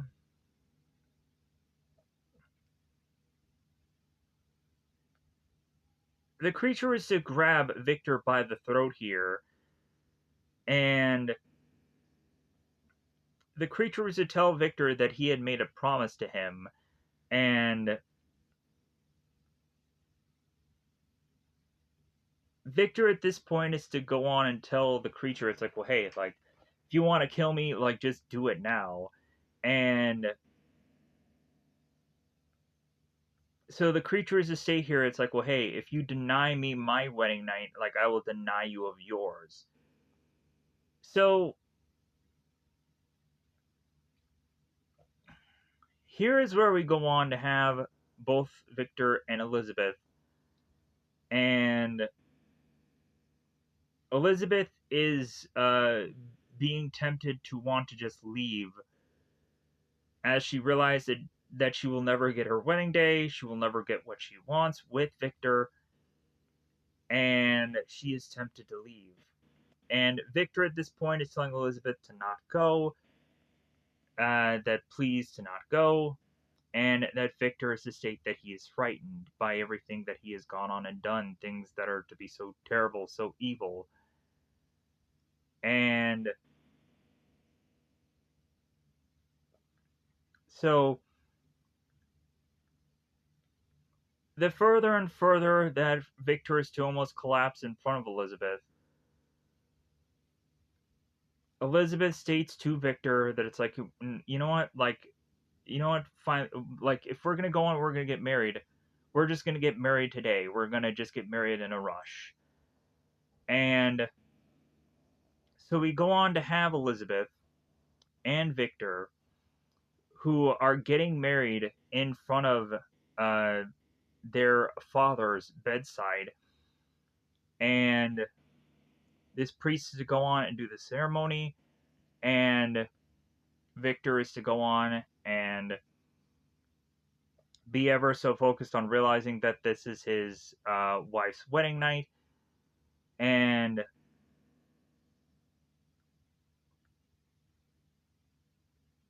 so the creature is to go on and realize that Victor again is to not go on and be focused on what he had promised. So the creature is to go on and start killing again, as the creature is to seemingly put Victor's father, seemingly to have killed him somehow, as all we really get to see is the creature pushing uh, Victor's father's eyes down, assuming that he is to go on and be dead here. So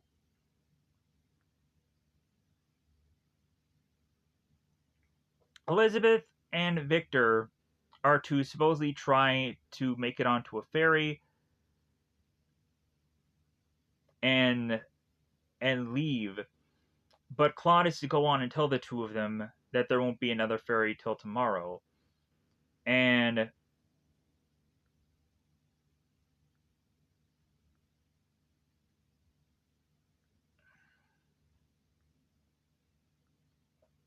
so we go on to have Victor here, who is trying to make security measures to keep him and his wife alive so they can at least share a wedding night together. So, as Victor is to go on and put his pistols aside, to then spend one night with his wife, thinking that everything is to go on and be secure and protected for them to have this night together. Both Victor and Elizabeth are under the throes of the passion of this bed, and Victor is to all of a sudden hear the flute sounds to realize uh, that the creature is to go on and be near. So as Victor makes his way outside his room to go on to speak to a number of the security, Elizabeth is to kind of look up at her bed to realize that the creature is to be on top of the bedding, to of course fall down, because there's this big huge bed that has this kind of top piece, and so he falls through it. So the creature is to go on and be on top of Elizabeth to tell her not to scream, to not to bother. And as he looks at her, he is to realize that she is more beautiful than he is to go on and realize. And so Victor is to make his way back to Elizabeth. And as this is happening, we have the creature who is to pull out Elizabeth's heart and is to look at Victor to say, I keep my promises. And so the creature is to push Elizabeth's body into this fire, and Victor is to try to band out the flames to then go on and have Victor rush his way to try and bring back his wife Elizabeth, instead of going on and again creating a replacement for Justine for the creature. So Henry is trying to stop Victor from putting together this experiment, and Victor will not hear it. And as well as also them talking about Victor's father being dead. So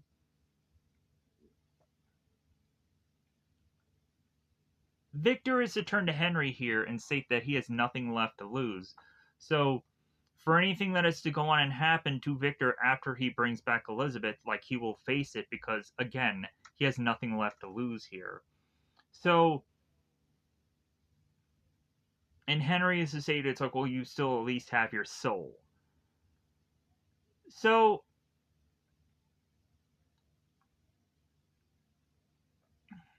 we would go on to have Victor, that is to try and bring back Elizabeth here. And since Elizabeth's heart has been ripped out of her body, we have Victor that is now forced to need to chop off Elizabeth's head and put it onto Justine's body. So he has a cleaver, he chops off Elizabeth's head and puts it on Justine's body. So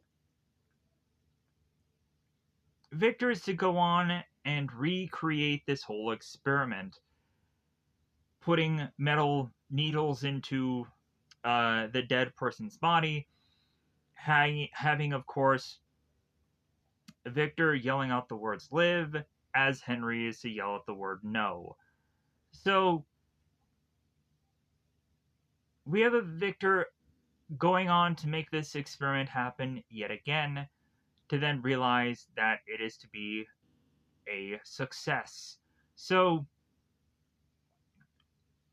Victor is to go on and put the wedding ring of Elizabeth on Justine/Elizabeth's body, and is to clothe Elizabeth and to try and hope that Elizabeth has the memories of Victor's love. So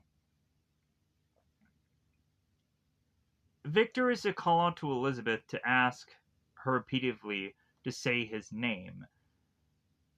And so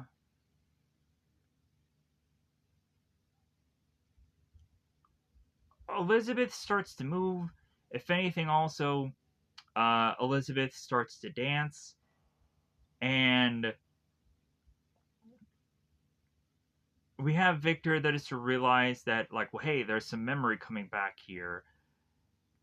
And so, as they continue to dance, all of a sudden the creature is to arrive here and state that Elizabeth, like, oh, she's beautiful.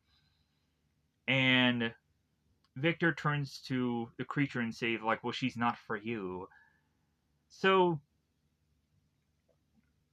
Elizabeth looks at the creature and is to start to get closer to him. And so all of a sudden there seems to start becoming like a back and forth that Elizabeth is to become closer and closer to this creature, and Victor is to consistently be asking for Elizabeth to say his name. So, but then the creatures to also say, come to me, come to me. So the further back and forth is to transpire here as Elizabeth is to finally get ever so closer to the creature that she can touch him, And then once she touches him, looks at her body and realizes that she is to be kind of sewn up from head to wrist. So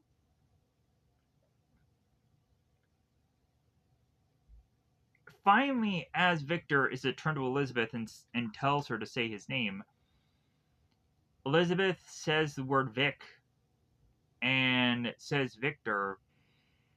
And so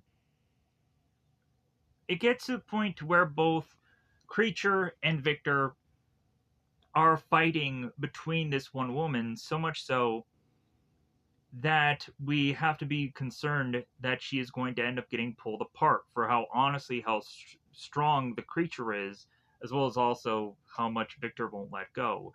So the two of them stating that she's mine, that get away from her, and all of these things. So Elizabeth, between the jostling of these two men, ends up getting so upset that she is to go on and take a flame and throw it upon her whole entire body and thrust her way through this house, dying in the process. Victor is to try and chase after Elizabeth, realizing that it's too late, that she has gone on and died and burnt down the house in the process. So this then leads back to Victor in the ship in the Arctic seas, and Victor is to state, all that I once loved lives in a shallow grave by my hand.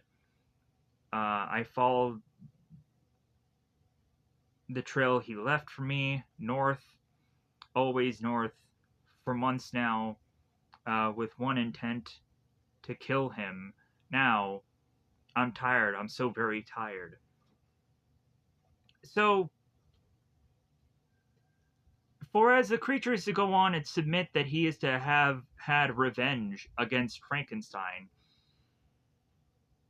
because Victor is to lose all of the ones that he is to have loved, even so much so Elizabeth, that he is to be so heartbroken by losing. Victor is to want to have sought out his revenge, but he is not strong enough to really face off against Frankenstein here. That he just is to go on and realize how tired he is by trying to have had made this journey to go against Frankenstein. So Victor dies into the ship, and so the captain makes his way back to his first mate. The first mate goes on, Grigori ends up asking the captain's like, well, hey, what did he say? And the captain's like, well, like, Victor's dead. He died raving about some phantom. And, like, the story that he told, like, it can't be true. Like, it doesn't make sense that it could be true. And so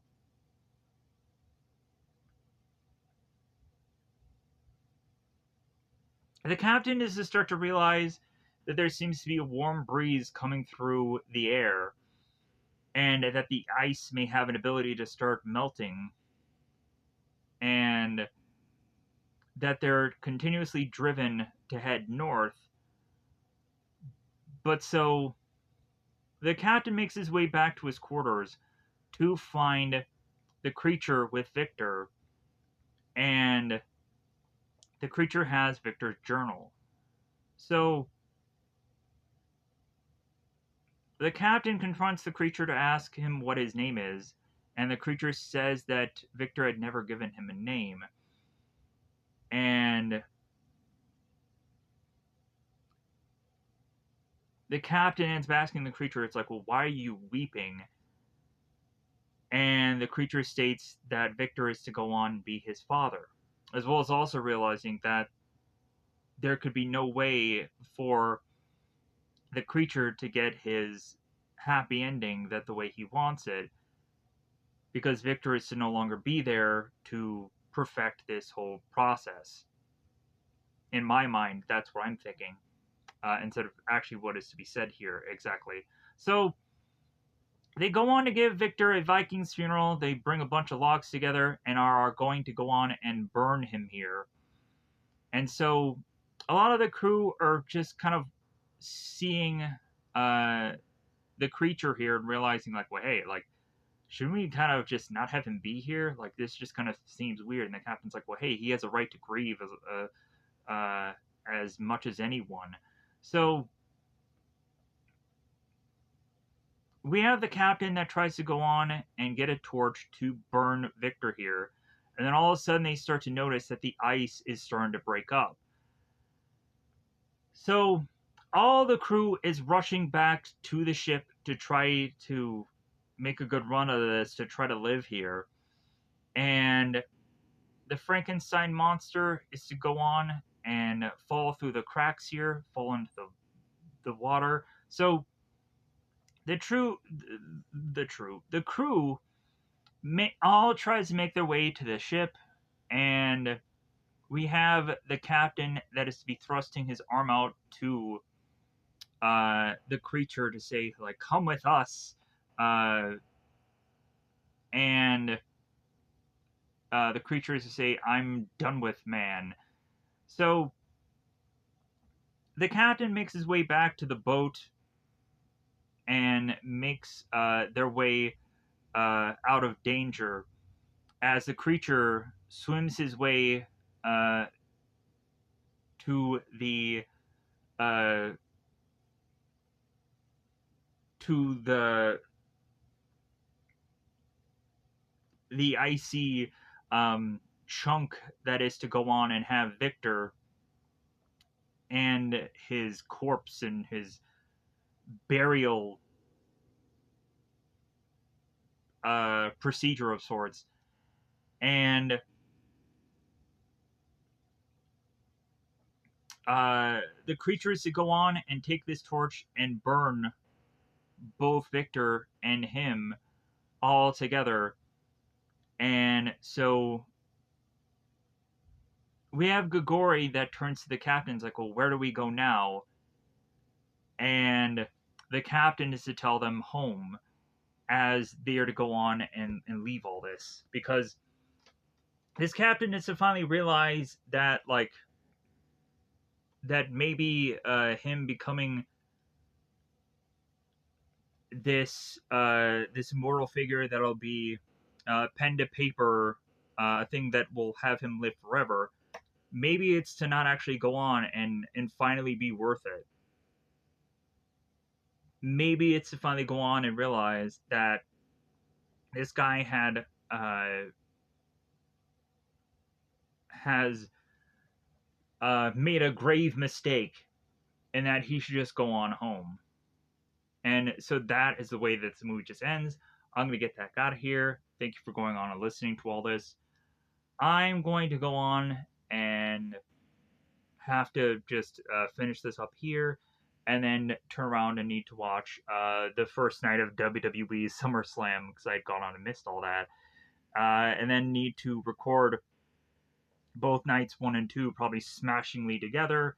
And then also eventually go through my other days of reviewing certain bits of content that I've gone on to plan.